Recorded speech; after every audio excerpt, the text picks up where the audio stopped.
ఇది సమయం ఓ మీరు మన్నా సమయం ఉదయకాలపు బంగారు వాగ్దాన సమయం ఆదరించి బలపరచే ఓ మీరు మన్నా మార్గం చూపి నడిపించే ఓ మీరు మన్నా వాగ్దాన సమయం ఓ మీరు మన్నా సమయం. Praise the Lord. Good morning. ఓ మీరు మన్నా ఈ రోజు బంగారు వాక్య వాగ్దానానికి స్వాగతం. ఎలా ఉన్నారు? బాగున్నారు కదా? మహాదేవుని కృప చేత మీరందరూ క్షేమమే అని నమ్ముచూ ఉన్నాం. పిల్లలు రండి, దినం ప్రభు మనకి ఇస్తున్న వాగ్దానాన్ని ఆయన మాటలను మనం స్వీకరించి ఆశీర్వదించబడదాము. మరి సామెతల గ్రంథం 17వ అధ్యాయం 5వ వచనం రీతిగా సెలవిస్తా ఉంది. ఆపదను చూచి సంతోషించువాడు నిర్దోషిగా ఎంచబడడు. Proverbs 17:5. Whoever gloats over disaster will not go unpunished. దేవునికి మహిమ కలుగును గాక. ప్రియులారా, మనం దేవుని చేత నిర్దోషులుగా ఎంచబడుతున్నామా దోషులుగా ఎంచబడుతున్నామా బేరీజు వేసుకుంటూ ఈ వాక్యం మనం వినాలని చెప్పి మనవి చేస్తూ ఉన్నానండి. ఆపదను చూచి సంతోషించేవాడు నిర్దోషిగా ఎంచబడాడు.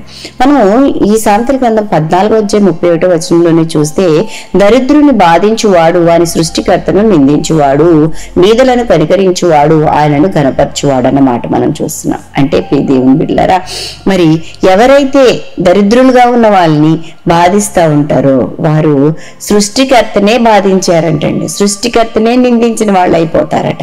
అంటే దీనుల పక్షంగా, బీదల పక్షంగా, దరిద్రుల పక్షంగా సృష్టికర్తైన దేవాది దేవుడు ఉంటారన్న సత్యం మనకి ఇక్కడ అర్థమవుతుందండి. దేవుని బిడ్డారా, కాబట్టి నువ్వు నేను ఎలా ఎలా ఎలా ప్రవర్తిస్తున్నాము ఆలోచన చేయాలి. బీదలను కనికరిస్తే, దరిద్రులను హక్కును చేర్చుకుంటే పిల్లారా సృష్టికర్తకే ఘనత ఆపాదించిన వారం అవుతామట.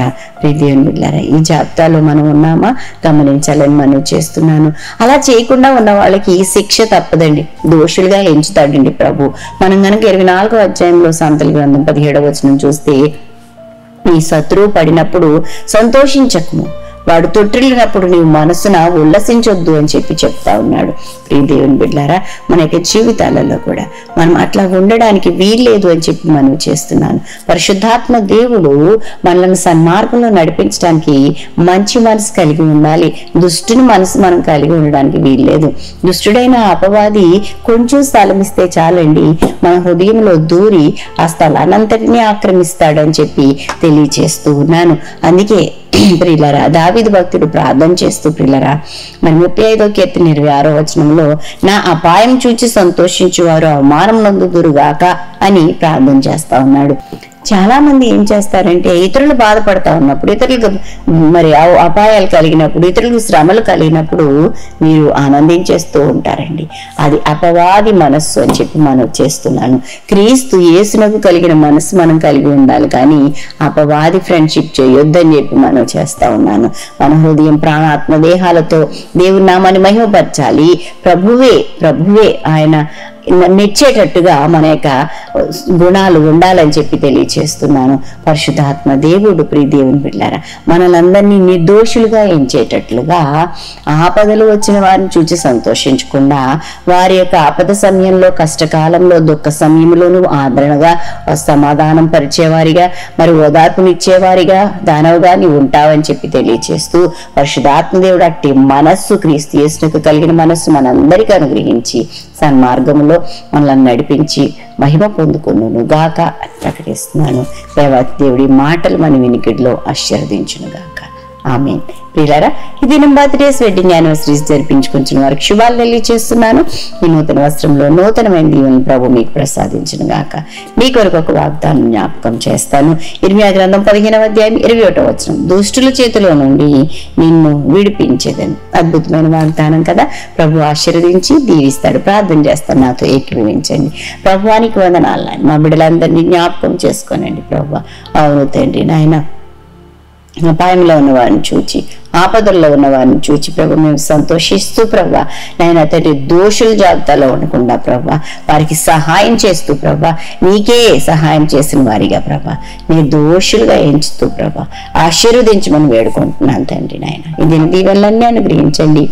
ప్రయాణాల్లో, పనుల్లో, ఉద్యోగ ధర్మాలు నిర్వర్తించడంలో మీ సన్నిధి తోడుగా ఉంచండి. ఇంకా ఎవరైనా ఈ దినాన్ని బట్టి చీకులో, చింతలో, వ్యాధిలో, కష్టం, ఇరుకులు, ఇబ్బందులు ఉంటే విడిపించి, రక్షించి, నడిపించి మహిమ పొందుకోమని మీ కృపగల హస్తాలు బిడ్డలను సమర్పిస్తూ ఆయన మీరే పోషకుడుగా, సంరక్షకుడుగా, ఆలోచనకర్తగా ఉండండి. ఆయుష్, ఆరోగ్యం, గౌరవ ప్రభావంతో నింపి నడిపించండి. యేసు నామం అడిగి వేడుకుంటూ ప్రార్థిస్తున్నాం తండ్రి, ఆమేన్. మన తండ్రిని దేవుని ప్రేమ, కుమారుడైన యేసుక్రీస్తు కృప, పరిశుద్ధాత్మ దేవదేవుని నిన్న సహవాసం బిడ్డలెల్లరికూ సదా తోడై ఉండునుగాక. Amen. Amen. Have a great day. God bless you all.